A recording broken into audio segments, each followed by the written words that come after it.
Hello. I wanted to make a quick video to hopefully give like a canonical answer to what to do about hex stakes and wanting to make them transferable. So this requires a little bit of explanation on how they work as to why it's difficult to do, and then also why you would or would not want to do that. So the way that staking works in hex is that the hex contract, keys everything off of the address that is making the request. So there is a special value that is captured when you call a smart contract that captures the address that is making the call, and it's the message sender. So this is not an input. This is not something that you say, I want to stake on behalf of address X. I want to end stake on behalf of address X. It's actually directly checking who the sender is and then keying your stakes off of that. Because of that, stakes are not transferable. Only the address that started them can end them, and only the address that is sending the message can send or end. Because of that, any stake that currently exists, no matter what scheme you come up with to make stakes possibly transferable or encapsulated in the future, is not retroactive and cannot be made retroactive, because all stakes that currently exist are keyed to the addresses that created them. So only the address that started them can end them. So remember that. That's going to be important in just a moment. So how could one encapsulate a stake and make it transferable? And the answer is smart contracts. So a smart contract that in turn calls the hex contract is the caller.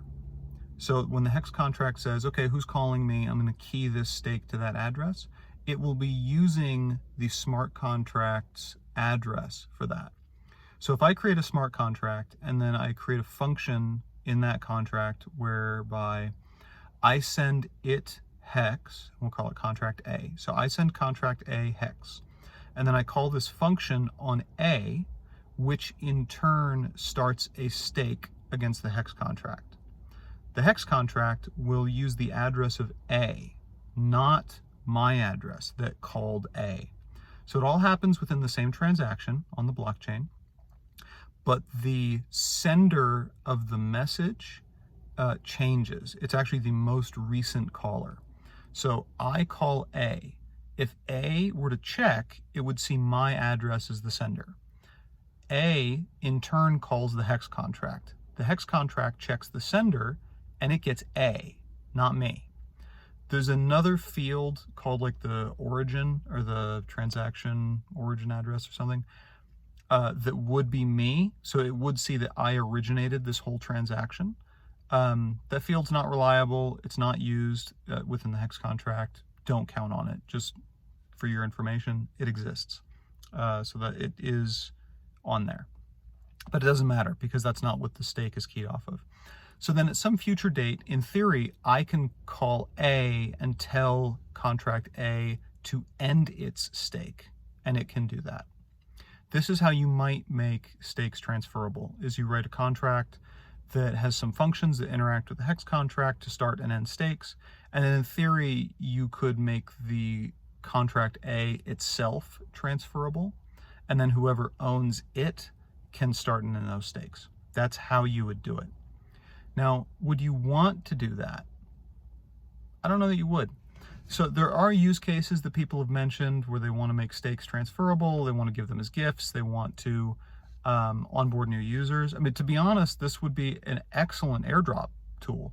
Rather than airdropping liquid hex that people can immediately sell, you airdrop them staked hex. And then the whole thing, the whole system that is in place for Bitcoin holders, where they're forced to have 90% of their free hex staked, could then apply to other airdrops. So it would be useful, like for something like that. But let's think of the downside. So the value proposition of hex is that you want to stake it because you get guaranteed interest, and that's guaranteed by the contract. It's based on inflation, so you only get paid interest from inflated coins. It doesn't take from anybody else. And the only way to get staked HEX is to buy liquid HEX and stake it. So the virtuous cycle here is that I hear about this coin HEX and it's appreciating in value, and I can stake it trustlessly and earn interest. How do I get some? Oh, I need to buy it. I buy it on market. Market price goes up.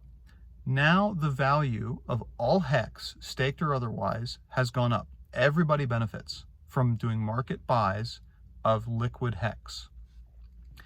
If a system existed that allowed you to sell or trade staked HEX, so for example, you could put out an ad saying, I have several stakes that are a year into a 2-year commitment. I want to sell them because I need cash now. Then somebody buys them. The HEX ecosystem has not benefited from that sale. Only you have. You've sold your stakes to someone else. That person has bypassed the process of increasing the value of HEX for everybody. Moreover, everybody who has staked to date prior to the invention of this transferable stake doesn't benefit at all, because their stakes cannot be made retroactively transferable. So they're locked in, their HEX has not gone up in value as a result of your sale, and they can't capitalize on the marketplace for transferable stakes. So it splits the sources of value for the system. So one should think very carefully about creating a system that makes stakes transferable, because you've now split the way that value comes into the system. And in fact, one of them is selfish and the other sort of works on everybody's behalf, right? If the value of all HEX goes up because the market price of HEX has gone up, everybody benefits from every sale of HEX or every purchase of HEX. Whereas if it's just stakes that are transferable, only people that can benefit from that system are the people who knew about it and participate in it well after the fact, from whoever has active stakes now that are not transferable. So it's creating a little niche market that benefits those people and nobody else. So just keep that in mind. If you're a developer and you're looking to make something like this, just keep it in mind. So how could you achieve some of these use cases where you want stakes to be, where you want control of stakes to transfer without necessarily making the stakes themselves be transferable? So unlike something that's been securitized, where the bundle can be just moved around arbitrarily from person to person, you could make stakes shared controlled assets. What do I mean by that? I'll use a real example of a prototype of a thing that I was working on for a while, but I haven't had time to work on anything lately. But I'll describe the system. So you could have two parties enter into an agreement that's encoded in a smart contract where somebody stakes a bunch of HEX and then in return from the other party receives a loan of some kind. And the smart contract creates the stake on behalf of this agreement. So it's owned by a smart contract. And both parties can end that stake when it's mature, but no sooner. So there's no emergency end stake. One person can't screw over the other person, either by letting it languish and hitting the late penalty or by doing the emergency end stake. So you have a stake, it's in a smart contract, so technically it has shared ownership. But then you have rules in the contract whereby one party who has borrowed against that HEX has to repay it, or they relinquish control to the other party. So you've now kind of transferred ownership of a stake, but it was based on a pre-existing agreement or pre-existing commitment. So you could do this for free, right? I mean, like you could have a system where you create a contract with shared ownership with a known address ahead of time, your kid's trust fund or whatever, a bank. And then based on some rules, you can relinquish control. So now you can no longer call the end stake function and you don't collect on the end stake, but the other party can and does. Something like that. So this makes it not generally transferable. You've sort of pre-committed to who can take control of it and under what circumstances they can take control of it, which I think addresses any use case that you can think of. If there's any reason that you need or want to defer knowing who the other party is ahead of time, so for example, you know you want to start a stake now, you want it to mature in 10 years, but you want to wait until your kid is 18 and they can have their own Ethereum address and they control it, and then at that time you'll know what the address is and you can give it to them. You could do stuff like that without making it generally transferable, like a set once kind of thing, where I don't know what the address is now, but I will know later, and when I know later I will send the address, and then that function won't work anymore. Right, so this is actually a common practice in a lot of software. You know that you want to set the value of some variable one time only. You can do that, and there are techniques for that. So I guess that would be my general thoughts on the matter. There are use cases that are enabled by having the ability to transfer control of stakes.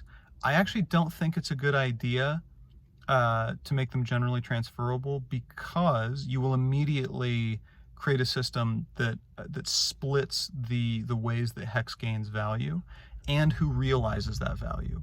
The niche community that participates in transferring stakes around capture all the value of those stakes without benefiting the ecosystem overall.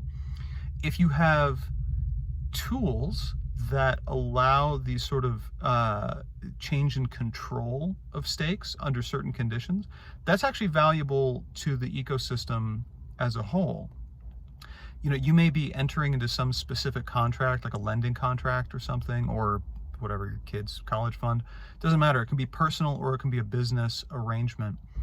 But the underlying feature that you have to buy Hex to participate remains. And I think that is sort of the best of both worlds. You have to buy Hex to get access to these tools, to then use them as collateral or use them kind of as intended, the ability to lock value away and then realize that value at a later date. And the only way to do it is to buy Hex, liquid Hex, and then stake it or use it through a tool that can sort of change control of change control of a stake, rather than transferring ownership of a securitized stake. That seems to have too many downsides. Ask yourself this: can you come up with a use case that adds so much value that it outweighs those downsides? Folks should think about that. If it's just about gift giving just doesn't add enough value to make it worth opening Pandora's box. That's the thing. We all have to kind of approach this with the thought of, how could this be abused? What are the unintended use cases? Like, yeah, there's my use case and that doesn't hurt anybody. I just want to give gifts. But then how can that same mechanism be reused in a way that hurts everybody and makes those gifts worthless? Yeah, that's basically the spiel.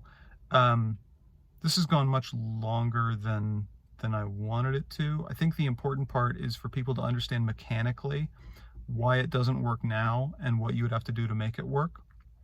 That's the first part. And then the second part is, what are some alternatives? What should you be keeping in mind? Why would you not want to do that? So hopefully this is valuable, and someday I'll have more free time and make more videos. Until then, stay safe, and yeah, wear your coronavirus costume. Bye.